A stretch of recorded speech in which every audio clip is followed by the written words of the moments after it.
You got a constant beeping in your skid steer. Micro switch in the floor. It's controlled by the levers. So as you can see, when I pull back, it hits against the switch. And when I pull forward, it pulls away.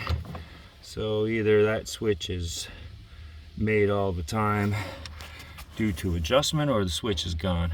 So you can loosen these two nuts, slide it over this way so that it doesn't make until the linkage is further back.